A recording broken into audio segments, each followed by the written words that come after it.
I think what motivates me is the love of the game of football.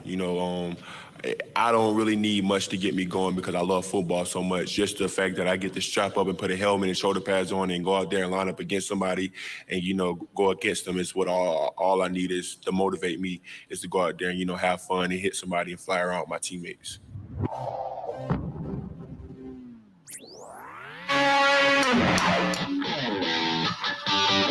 So the question is, who is that? Answer, Alabama linebacker Will Anderson Jr. He was at SEC Media Days talking about what motivates him. I'm motivated by the love of the game also. We have Brandon Justice, Mason Blue Review senior editor, with us here on this Wednesday, July the 20th. Good to see you, Brandon. What motivates you? Oh, geez, what motivates me? Fulfillment. Myself and others. That's why I coach. Love doing it. I think that kind of applies to Mason Blue Review too. I feel like we fulfill some people as well with the information they want and the stories they want to read. So yeah, I would say fulfillment. I love it.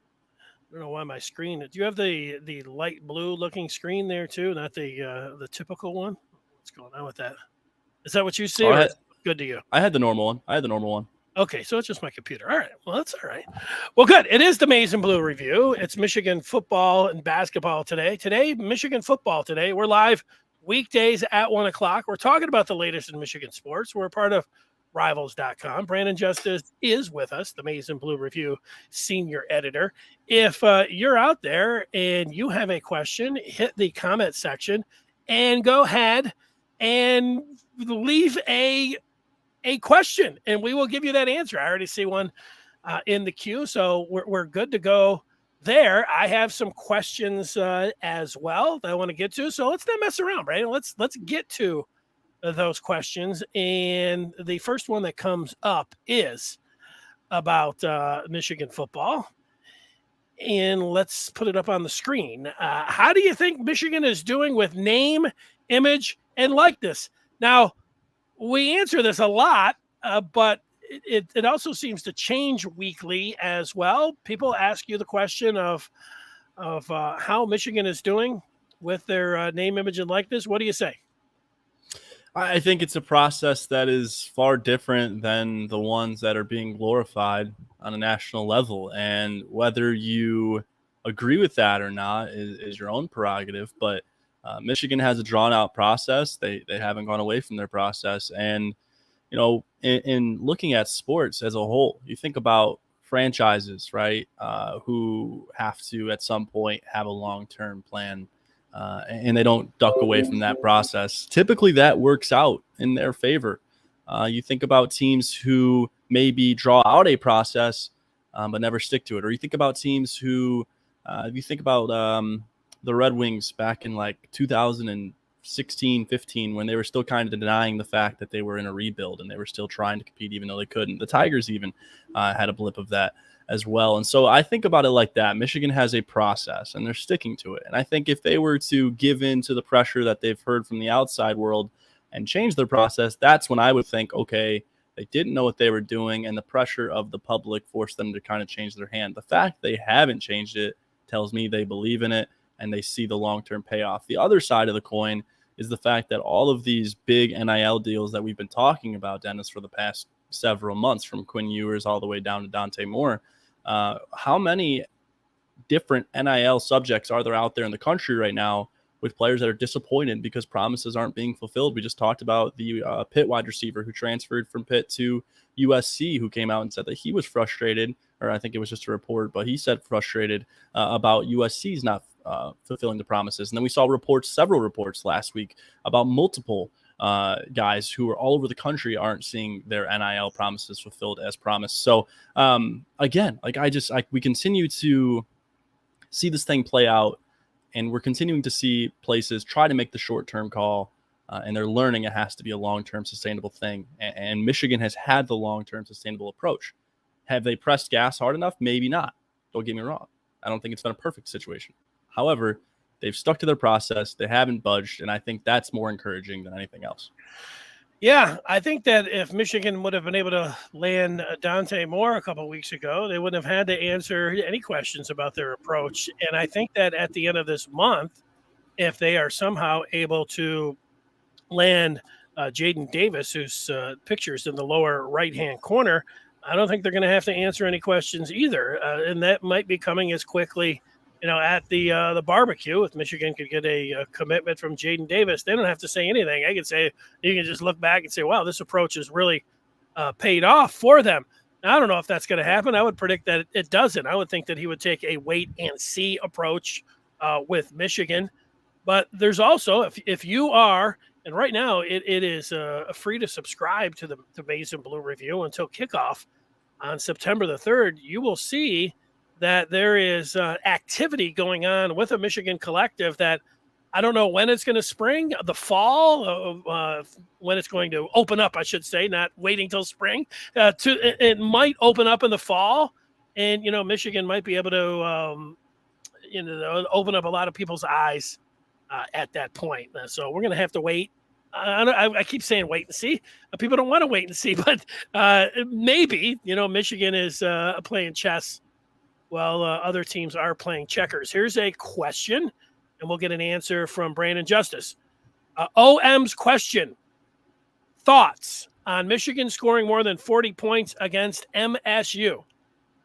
Well, first off, I might have to consult you. I am trying to get better with my number and math skills. So, seriously, I was a struggle with math. Now, to get to your question, they scored what? It was 37 to 33 last year.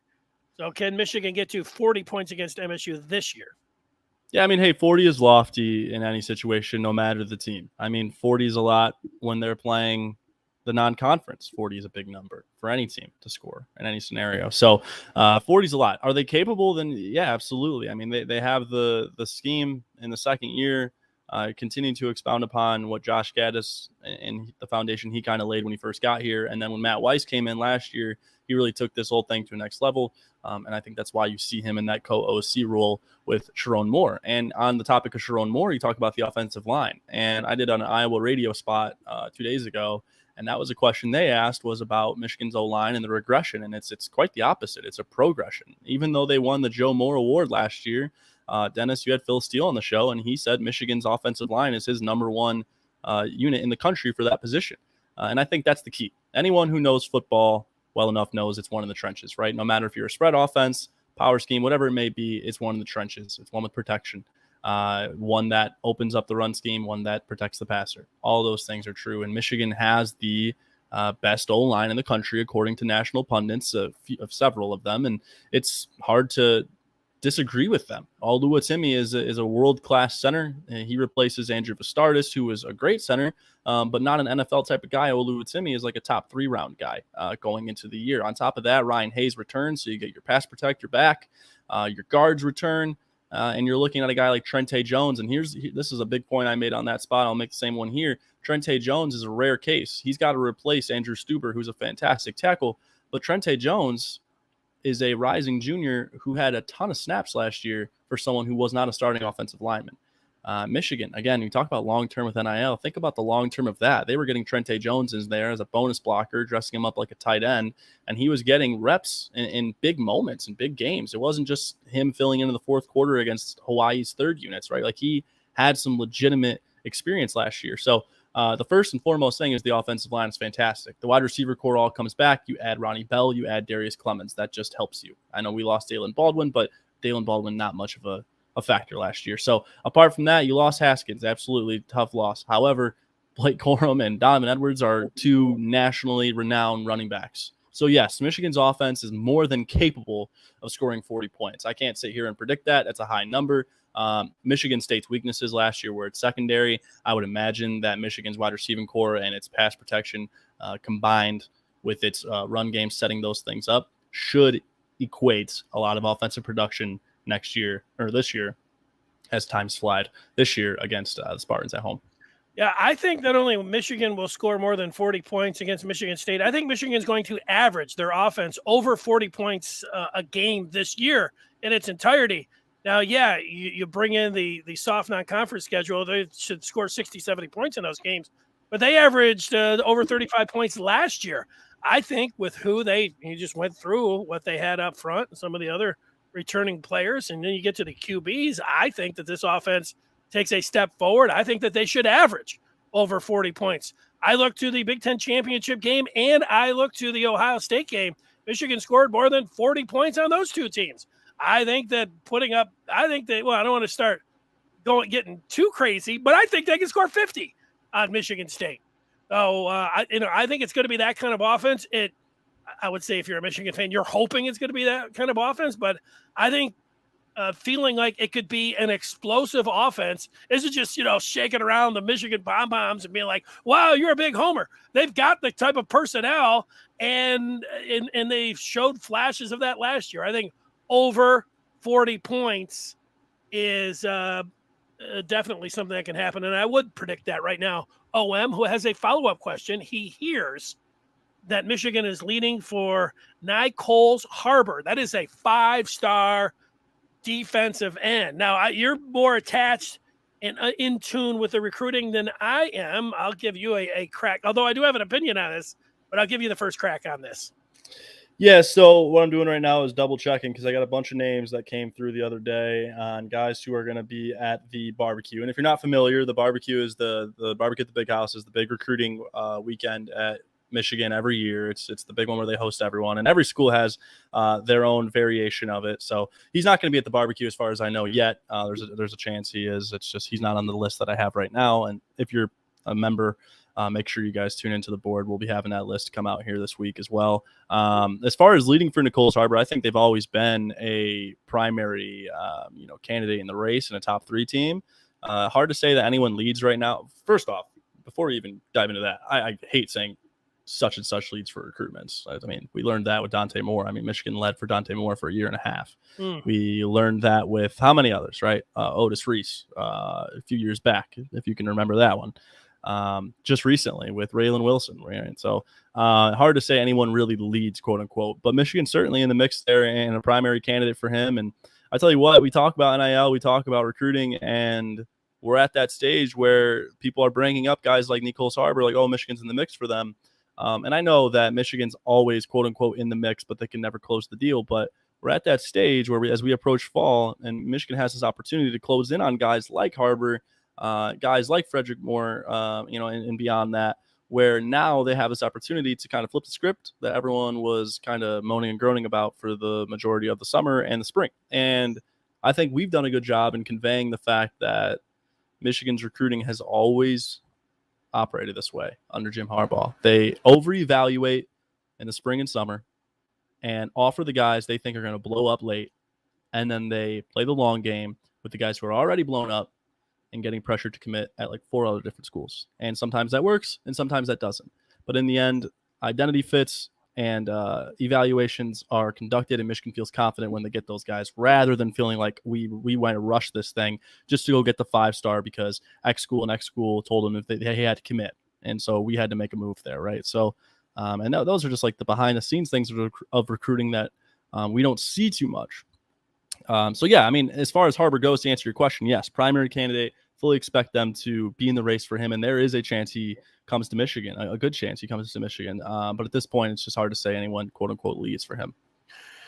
Yeah, I was scrolling through Twitter. I don't know if it could have been during the All-Star game last night, or maybe it was the day before. And I think OM, and I don't know where it was from. I don't think it was from us, but it was basically, Harbor's Michigan's to lose or something like that. It was a picture, and it was kind of done up there. And I took notice of it. I was like, oh, yeah, Michigan's in on him. Going back to question 1, where's that would answer a big question about Michigan. If they're able to land a top 100, in this case, a 5-star defensive end, you'd say name, image, and what? You're like, yeah, NLI, who? That would be huge for Michigan. If they're able to reel in, the July, obviously they've been bringing a lot of, or they've been getting a lot of commitments, but if they're able to pop a 5-star, that's going to go a long way to answering the question about do they know what they're doing with name, image, and likeness. If you are out there and you want to get your question answered, it's Q&A style right now. So go ahead and give us a question, and we will give you the answer. KC just commenting on the Michigan State game, saying it's just a different game. It's clear by now. It is a different game.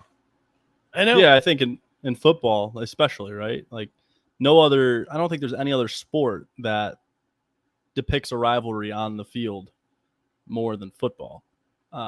That's where everything kind of goes out the window, right? You could be 3-6, the other team could be 9-0. When it's a rivalry, it doesn't matter. Both teams are going to come out and give their best, sometimes one more than the other, right? And we've seen that so many times on both sides of the coin, Michigan and Michigan State. You think about Michigan, Wisconsin, Stephen 3. I mean, that was a great example. Wisconsin was riding a high and Michigan was at an all-time low, and they pulled that one off. And then you think about Michigan State when they were having a rough year in 2017, and we thought Michigan was going to have this great year, and then we saw what happened there. And so of course, I think kind of cool is right on point there. It is a totally different game, and I think that's why I was a little bit more cautionary and jumping at the 40 points thing. Even though yes, 110% Michigan's fully capable of that, and they should do that against most teams this season. I fully agree with you, but I do think that when it comes to Michigan State and when it comes to Ohio State, and even when it comes to Penn State, not to the degree of the other two, but still when it comes to Penn State and that Big East gauntlet, Big Ten East gauntlet, you really see both teams taking the most out of the other, and any prior games really don't matter. It's a rivalry. And here's the thing, like in baseball, you don't see that very much, right? Like in basketball, yeah, a little bit, but like football, like the aggression, the physicality, the tenacity, everything that involved in it, it's just perfectly, I think, encapsulates what a rivalry is. So yeah, and game times, people are getting wrapped up in those because they have seen Michigan go to Iowa City at night and have trouble against the Hawkeyes. That's why people keep putting up disclaimers like, yeah, they like Michigan to beat Iowa if it's not at night. But, if it's at night, now that kind of feels like that it would close things up. That's why that Michigan State game, it's right in the mix there where Michigan has a bye and so does Michigan State. But you got Penn State, bye, Michigan State. One of those games is going to be at night. And if that other game's, the Big Fox noon game, it feels like whatever it is for Michigan or Penn State, that the crowd is not going to be as activated and engaged as they would be an amaze out if it was against Michigan State. I mean, that's true. That's something that you have to, I don't know if it's overcome, but it is part of it. Let's get to another question.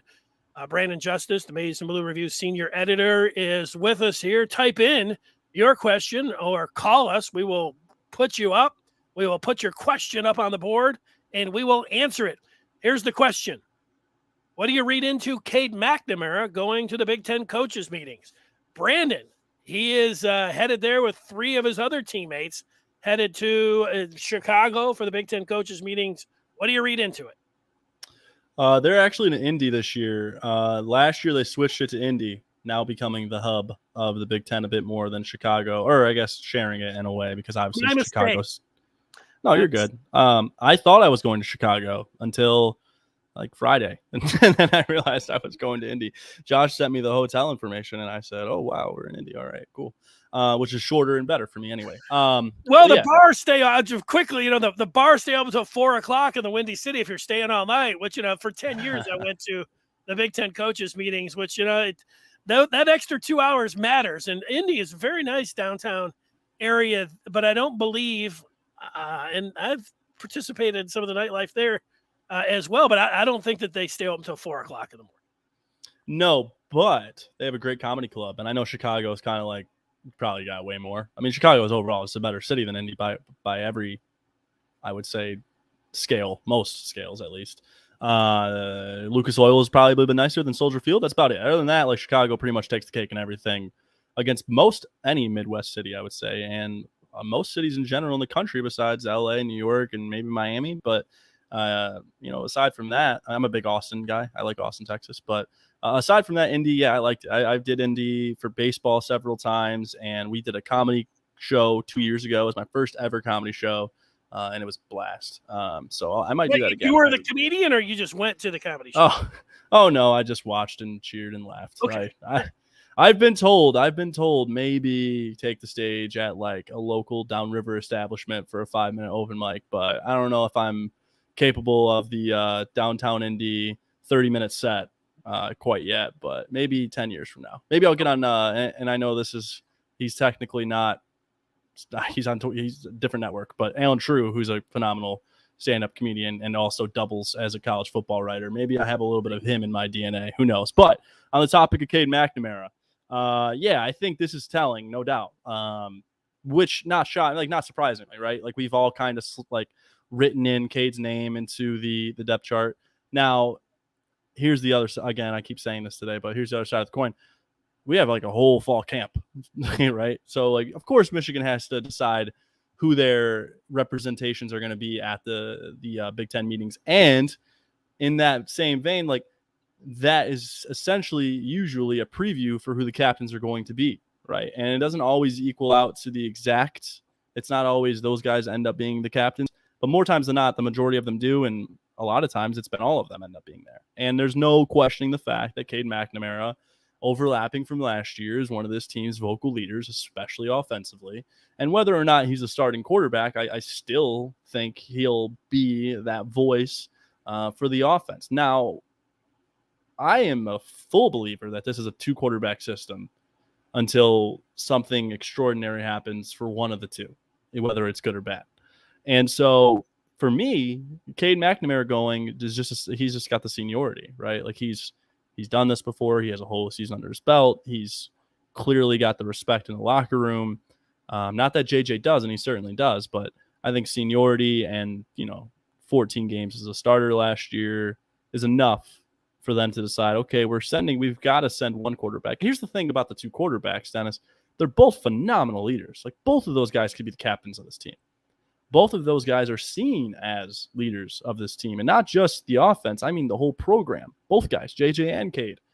JJ since he got here, and Cade since he really started to ramp it up last year. And so I'm a full believer this is a 2-quarterback system. So as far as reading into Cade going to Big Ten meetings, I think it's just a sign that he's a leader, and I don't think that's at all shocking to us. So I don't want to read too much into it, but like, yeah, he's a starting quarterback. I don't think that's the only thing we could really take away from it, is that they see him as a starter maybe. But again, I don't think that was ever a question. I think we're all kind of like on board with that. And again, there's still fall camp. JJ could go into fall camp and have the best fall camp ever and end up being out there for the first snap. But again, still, I don't think anything's going to change besides injury, knock on wood, that this is going to be a 2-quarterback system.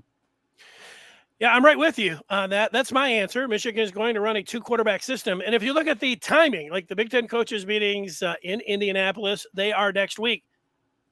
You didn't have McCarthy. He wasn't able to because of his shoulder. He wasn't able to compete for the starting job during the spring. So right now, Cade McNamara is your starter. He started last year, and he was participating in spring ball. So if the coaches meetings were a week before the season, it could be different. But can you win the job in fall camp?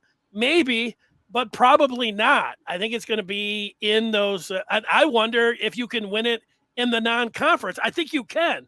I really think when we get our chance and everybody else gets their chance to see the QBs, wondering if they're going to let them compete, wondering what kind of offense that they're going to allow these guys to run, playing time, snaps. Those are all the things that are intriguing. Jeremy with a question on Question and Answer Wednesday. Do you believe the quarterback who starts the year is the same quarterback that starts by week 5? Brandon. Yeah, I think that's right on cue, right? We just talked about non-conference, and that's about where we're at week 5. I'll start with this. I still think 2 QB system. I still don't see I think 2 QB system scaled up from last year. Last year, we just saw 2 guys mixed in, I think. I don't think JJ was a 2. I don't think it was much of a 2 QB thing as people said it was. They used both of them, right? And there were situations where JJ would come in. But, I mean, the snap shares were clearly more Cade. I think this year we see a ramp up in snap share for JJ, and it amplifies the conversation about 2 QB system and makes it more realistic. And on paper, it looks like a 2 QB system. I think with the eye last year, we saw 2 QB, but when you looked at the snap shares, you really saw 1 QB and another guy just mixing in. So by week 5, I mean, that's tough because you're basically thinking at that point, if it's starter changes, it's just the point you just made, Dennis. It's one in the non-conference, right? If there's a different one by week 5. Again, I'm still on this side of it where I think it's going to be a 2 QB system for the entirety of the season. I think Michigan sees what it has in Cade McNamara, who's more than a game manager to them. He's decisive, he's cerebral, and you can say, quote unquote, that he's safe. I don't think he's safe. I think he's smart. And I think that sometimes comes off as safe, right? So what's the difference is Cade only throws the ball under 10 yards, right? That's what they say a lot of people. He showcased he could throw it beyond that last year quite a bit. He's just not forcing the throws down there that aren't going to happen to sacrifice the drive, right? So Michigan sees that in Cade. And JJ, they see what we all see. This incredible ceiling, this high upside, incredible leader. The arm talent is next level. It's NFL all written all over it. Moves so well with his legs, forces defenses to have to take care of him more than the others, something that Cade doesn't do.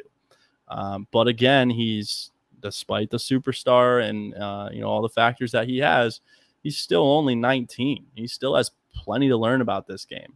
Granted, if J.J. McCarthy was at pretty much any other Big Ten school besides Ohio State, and maybe he doesn't beat out Sean Clifford at Penn State, but I'm going to put my money on him beating out Peyton Thorne. I'm going to put my money on him beating out Graham Mertz. I'm going to put my money on him beating out anybody at Illinois. I'm going to, you know what I'm saying? So in my opinion, both of these guys are starters at most other schools. And from what we see, it's a little bit different. We see a limited guy in Cade and we see an ultra high ceiling in JJ. But what Michigan sees is 2 guys who run the game differently, but provide an offense that is so versatile and from drive to drive forces defenses to have to switch their entire MO. Because you think about it, if Michigan goes, and this is entirely possible, if Michigan goes drive by drive with these guys for the first half of every game, and then they just ride a horse in the second half. What do you mean, alternate quarterbacks on each series? Is that what you're saying there?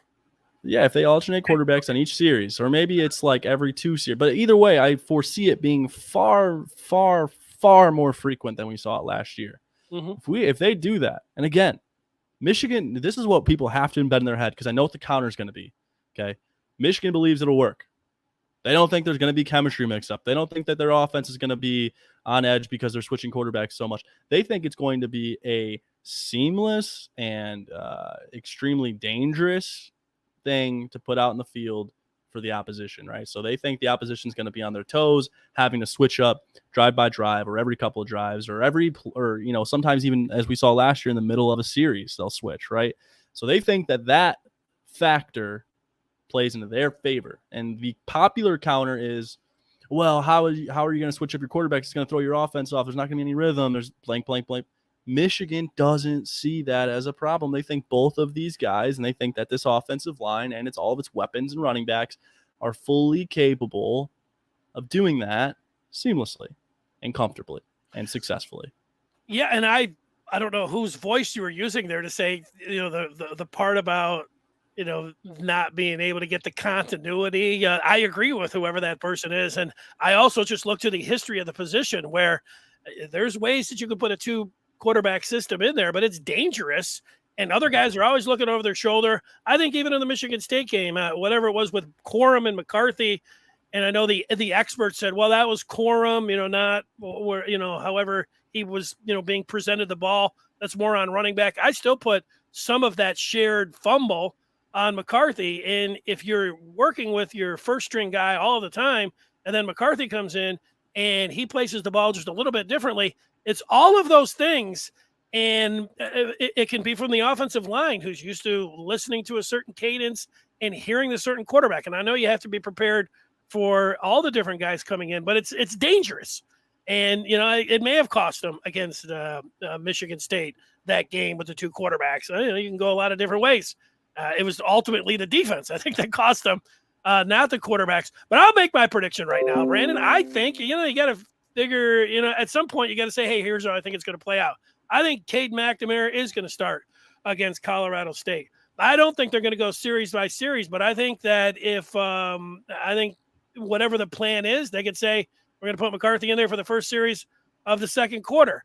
I don't believe by game 2, but by game 3, by the start of the Big Ten season, which is against Maryland at home, I don't think that McCarthy's going to start that game. But the first game on the road at Iowa, I think that J.J. McCarthy will have done enough in those first 4 games. Hey, the best man can win the job. I just think that by October the 1st, J.J. McCarthy will start against the Iowa Hawkeyes. And, yeah, they'll continue to put McNamara in, and he'll get snaps. But it's going to be McCarthy's job to lose starting on October 1st. That's my prediction. Yeah, I don't think you're at all wrong for that. And another thing is I don't think that anyone is wrong for saying that it's not going to work. My point is that Michigan thinks it will. So anyone who wants to counter what they're going to do with this system, it doesn't matter to them.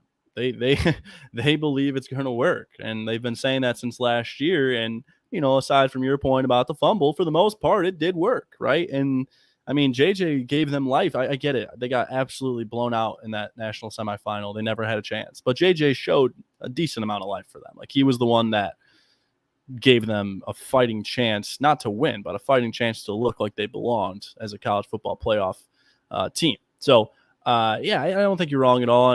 And as far as JJ starting by October 1st, I don't think you're wrong for that either. I think we can pretty much make any prediction about when that's going to happen and all of that. Now, do I think JJ's the better quarterback? Yes, I do. I do. From a true talent perspective, absolutely. I don't think that's like a secret at all. I think that Cade McNamara has an undeniable track record that is extremely difficult for a coaching staff to say, hey, he's not going to be the guy this year. And that's what makes it difficult to predict. And the other side of it is that Michigan truly believes in it. Yeah, except at the end of the year, which is important, but McNamara displayed that he knows where to go with the football, and he didn't take negative. He didn't get sacked a lot. He didn't turn the ball over a lot. Those are very important things. I'm wowed by McCarthy when he throws the ball and moves around. Like, it looks, it does look like Mahomes or Aaron Rodgers. I mean, it's hard to, not get excited about that kind of stuff. All right, we can sit and talk. We have frequently talked about these different scenarios. I like it. So I don't know, at some point, you get tired of it. I have not gotten tired of it. And here we are getting into the later stages of July. Before long, it'll be out there and it will reveal itself.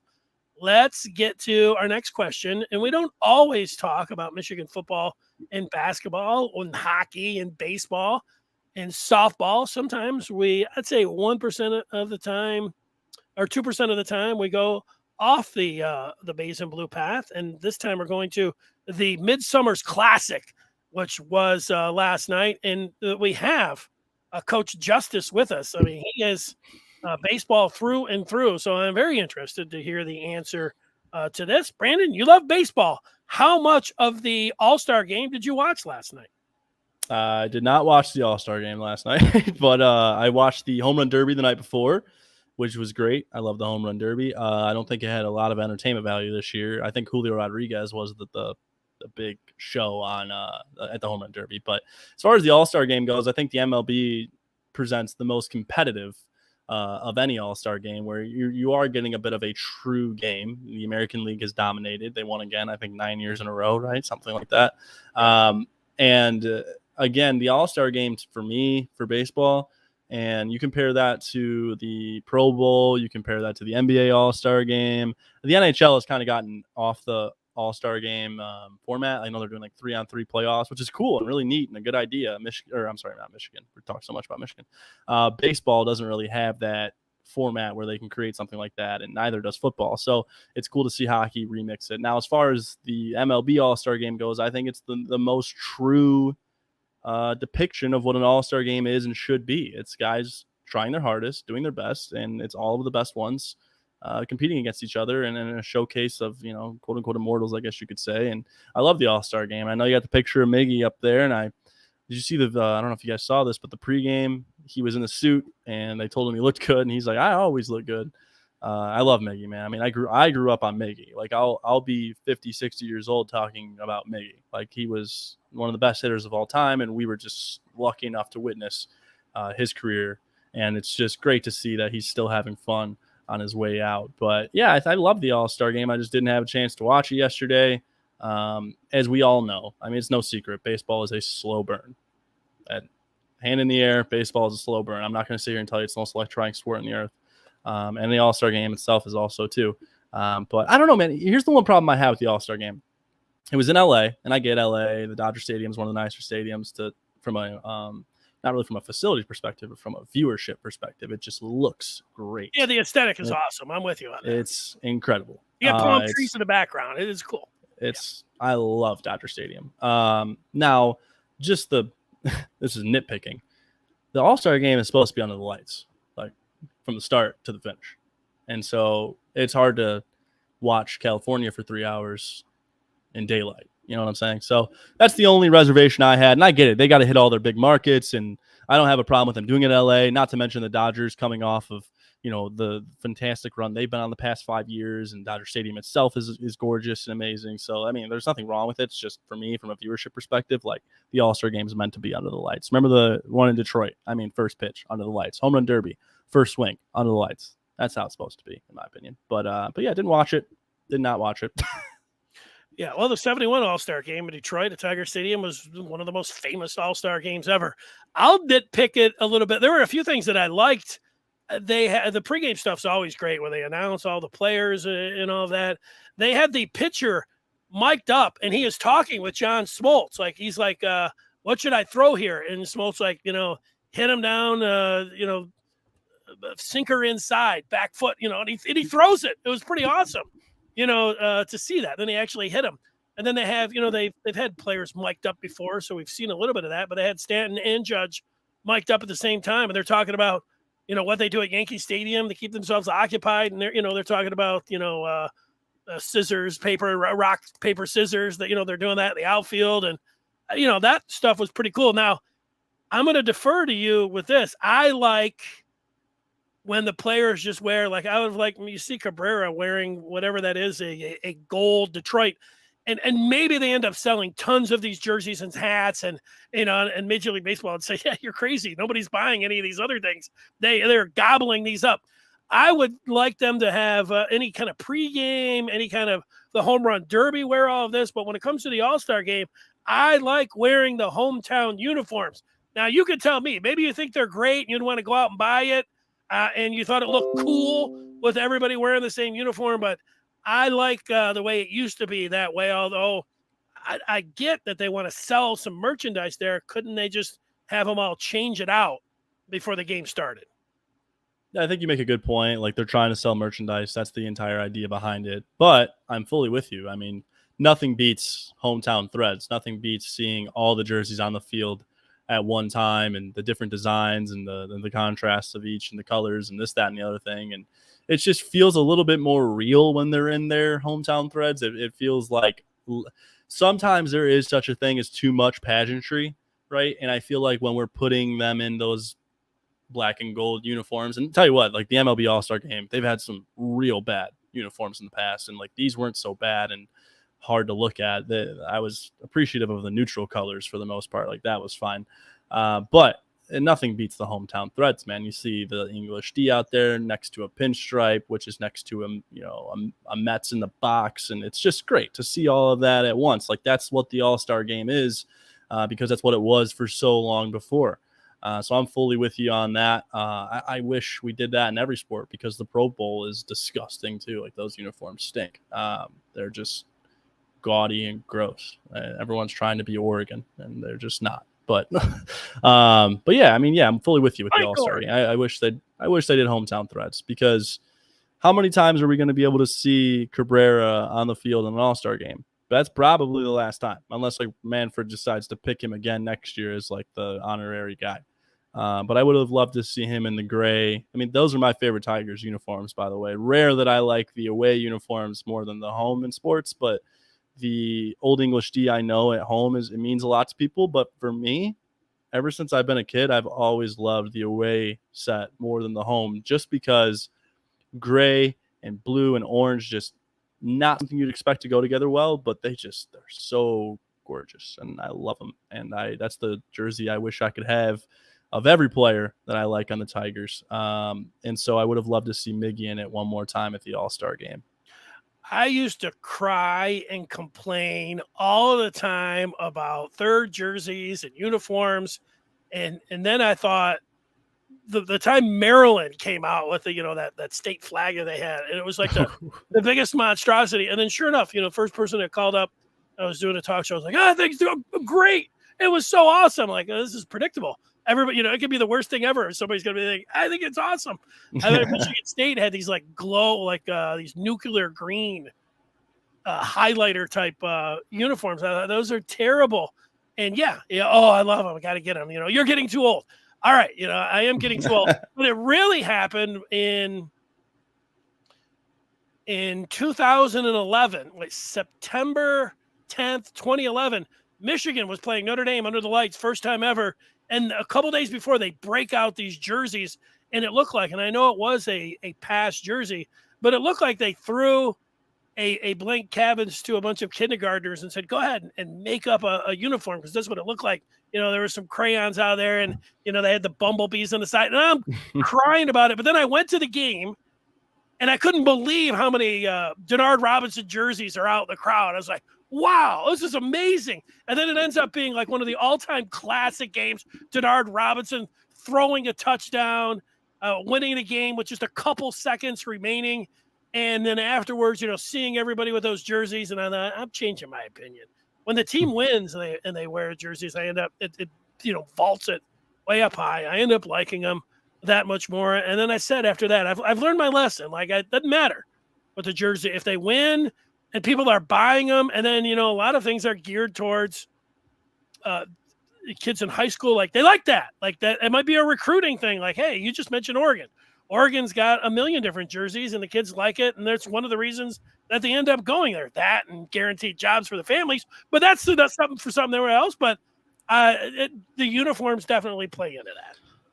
Yeah, absolutely. And you mentioned the Bumblebee uniforms. What was worse than the ones against Notre Dame was the ones against Michigan State that year. They lost to Michigan State. They're terrible. Yeah. And right, they lost it too. And it wasn't pretty either. I think that was Golston and Le'Veon Bell's year, right? Tough. But yeah, I hated those uniforms. Those were brutal. I don't know, man. There's so many like examples of good uniforms out there, like that are alternates, and then there's also the flip side of so many bad ones. And Michigan State's neon ones are up there for one of the worst ever. I don't know how anyone finds any sort of like inkling of enjoyment with those. They're just like so bad.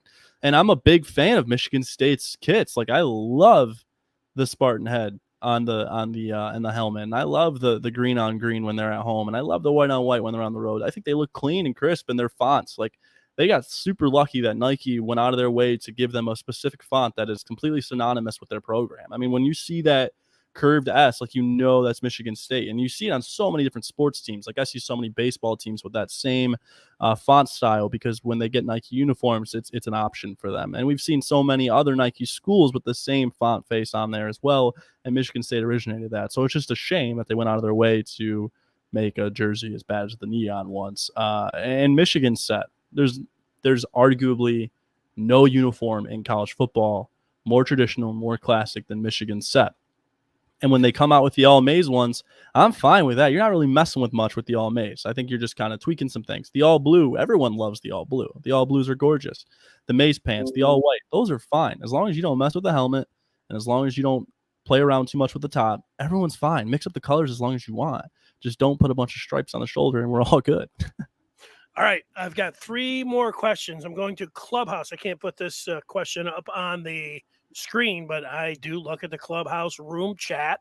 McGirt wants to know who are some of Michigan's offensive line targets. I don't know if you guys have addressed that, because he got in a little bit late. Well, Michigan does not have a commitment as of yet. I can tell you that. So I think that is a pretty good question coming in about offensive linemen. And I have looked over the last week. I saw that Josh Henschke put recruiting notes about specifically offensive linemen. I actually did not go in and read that story, but I imagine that he had a couple different targets on there, Brandon. But in Michigan is going to look at, like, every class, you're going to add a couple offensive linemen, and they have not been able to, and they've been in on a few, but they have not been able to reel any in as of yet.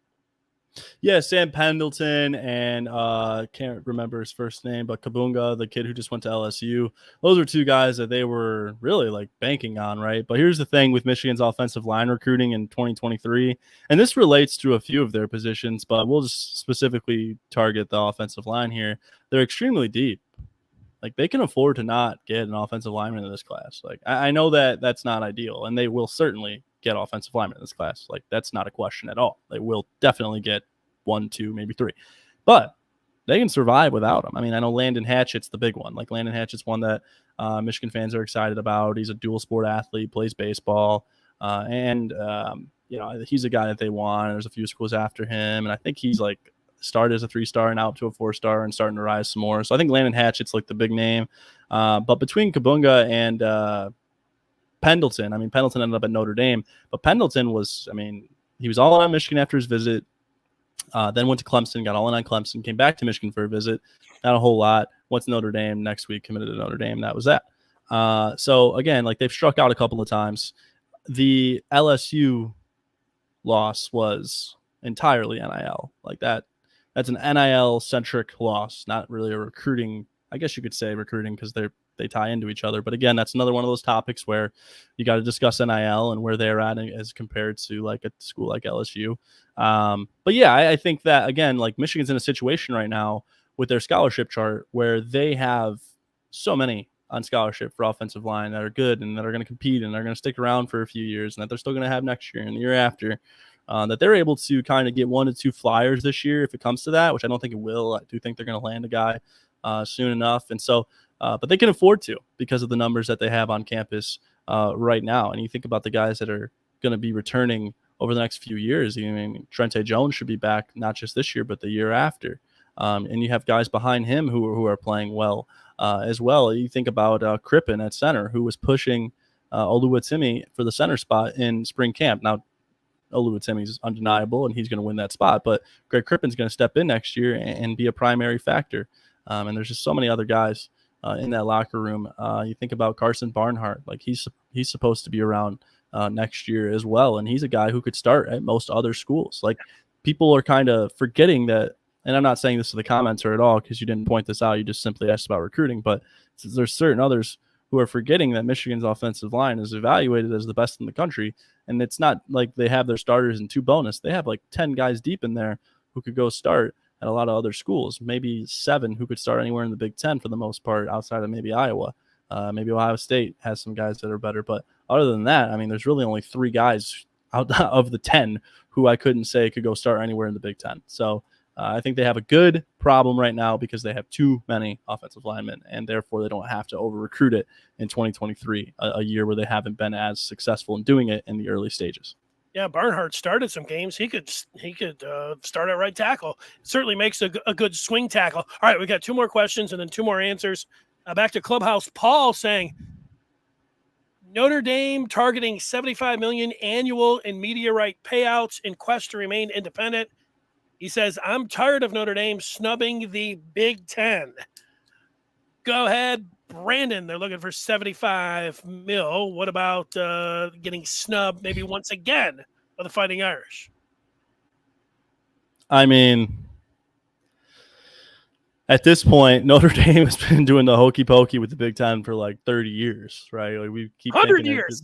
Yeah, right. So it's like, I don't know. At this point, I get it. Like, you want Notre Dame in the Big Ten because you don't want them to run scared of the rivalry anymore from a fan perspective. And then if you're from a conference perspective, you want Notre Dame for the notoriety that they bring, for the standards that they bring, the academics that they bring.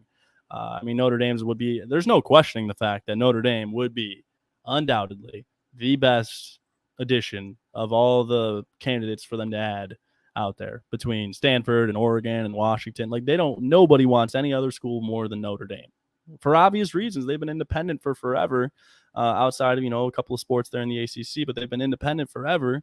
And they're still as prominent as they are, and every year in and year out. And I think that's only going to get better with Marcus Freeman. So yeah, by all means, like, if I'm pressing a button. Do you want Notre Dame in the Big Ten or not? Absolutely. But like, I mean, the Big Ten holding out for Notre Dame, I don't know. Like, what? It depends what you're trying to accomplish. Like, if you're comfortable with 14 with the addition of USC and UCLA, which I think you should be, then great. But if you want to get to that 16 mark and it's contingent upon Notre Dame, that's fine too. But do you want to get to the 16 mark to get to that? Then you can't sit around and wait on Notre Dame. That's my take on it. It's like, how long are we going to sit around and wait for Notre Dame to join conference before somebody decides that we're going to add 2 teams? Because Oregon and Washington shouldn't wait around in the Big Ten. They're going to have, options galore. They can stay where they're at and just dominate that conference. Like, who's going to disagree with that? Regionally, you don't have to do as much travel, and you get to dominate your conference, and it stays Power 5 as far as we know right now. Like, yeah, absolutely. I wouldn't leave that by any means. Now, money-wise, you might have to, but I just mean from a football perspective. So, yeah, I think, like, by every stretch of the imagination, you want Notre Dame in this conference. But I don't think that it needs to come at the sacrifice of potentially not adding anyone more if they want to add more. If they're cool with 14 and they're like, hey, we're going to go to 16 only if Notre Dame wants us, then great. Play the waiting game and do whatever. You don't need 16. You're just doing it if Notre Dame wants to. So that's how I see it. I'm with you. I want Notre Dame, but if they don't want to be here, to hell with them. All right, our final question, and we go back to the board, and this one is about Jim Harbaugh. What's your takeaway from Jim Harbaugh's pro-life statement in Plymouth? Now, I think that was last week, and it just came to light over the last couple days. I'll go first on this one. Jim Harbaugh expressing his opinion on abortion during a speech in Plymouth, it's surprising to me. Not his opinion so much, but it's surprising because he's a football coach. And football coaches don't like distractions, and this is going to be a distraction. There's a very good chance that you're going to be in Indianapolis coming up, Brandon, that there's going to be a follow-up, that somebody is a pro-choice person is going to make their way to Indianapolis, and there's going to be a follow-up. And you could say, well, what does it matter if it's a distraction for Jim Harbaugh?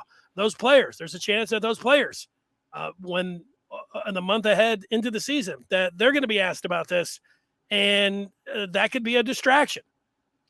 Also, when you're a football coach, you're always cultivating the image of your school, of your program. You're the CEO. When Jim Harbaugh was doing all that, who's got it better than us, and doing all the things that he does in the recruiting trail, that was to attract recruits and, shine light on Michigan. I'm not sure this is the kind of light that he wants to be shining here. And timing is also very important when it comes down to this. It happens this week, and it just so happens the sports calendar is the slowest of the year. If this happened in October during the season, people would look at it a little bit and they would move on. Right now, people don't have anything to talk about. They're talking about Jim Harbaugh, and there's a lot of different ways that you can go with these comments. But if you're asking me just about Michigan football, and if Jim Harbaugh would have asked me, hey, how do I think this is going to play for Michigan football? I would have said the Michigan football brand, the Michigan football program. Jim, it's more likely that it's going to be hurtful towards the program. I don't really see how it can generate anything positive when it comes to if we're just talking about the Michigan football program. So now that's what he did. And, that's my answer. Surprising. Not his opinion, but that he would give his thoughts knowing that the topic is nuclear and football coaches don't like distractions. And I'm thinking that this is going to be a distraction. So that's my thoughts. Yeah, I think you're right. It's going to be a distraction. It is a distraction. It already is, right? Like it's on national media, and like you don't want to see Harbaugh's name on the Washington Post when it's referring to that, right? Like you want to see his name on ESPN about successful football ventures, right? But how I see it is, and just hear me out. I don't know if he knew this was going to happen. He went to an event in Plymouth, which clearly was built around the fact that his opinion is his opinion, right? And everybody there shared that opinion from what I could gather. I don't know if he knew that like reporters were there or that people were going to pass that along. And silly of him to not know that, if that's true. I'm sure he did. He's done this long enough to know that media is going to follow him at every public event he's at. However, I don't know if he knew that this was going to take on the life that it's taken over the past 2 days. he should. He's been doing this long enough to where he should, so I'm not making any excuses at all. But we know Jim Harbaugh. He's a bit odd. We can all agree on that. He's not your everyday human being. So I don't think we're totally off in thinking that maybe he had no idea that in doing this alongside his wife, it was going to take on the life that it's taken on and it was going to blow up the way that it blew up. But again, if that's truly what happened, then like shame on him. He should have known that.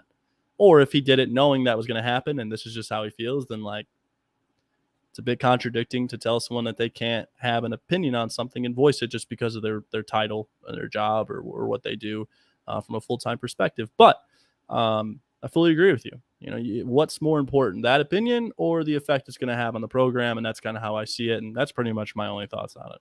Fair enough. I have in my hand here a 1958 Mickey Mantle card, one of the first cards that I ever bought. Now, you say, wow. The thing about this one is in a very rough shape. And I remember I bought it for $1. It was one of the first cards. And my friend also bought one, and he spent like $10 on his. This card now is worth a couple $100 if it's in good shape. Mine, for only $1, has got a crease down the right, and somebody erased Mantle's pinstripes, and they took like a red highlighter to his head. So I don't know if anybody would even give me $1 for my Mantle card. Meanwhile, my friend's card that he spent $10 for, I don't know if he ever got it PSA'd or anything, but I mean, it's a pretty nice card. And, you know, it goes to show you, like, if he went out there, I bet he could get $200-300 for it. I would be surprised if I would be able to get $2-3, maybe 2 or 3 for my Mantle card.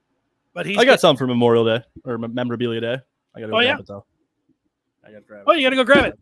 While he's doing that, I can tell you that Justice just got a new camera, and it looks really, really good. One other thing I can tell you is that in addition to the questions being answered right now, Josh Henschke, our publisher, just a little while ago, recently put this tweet up that you can get access to our premium content for free until the season opener.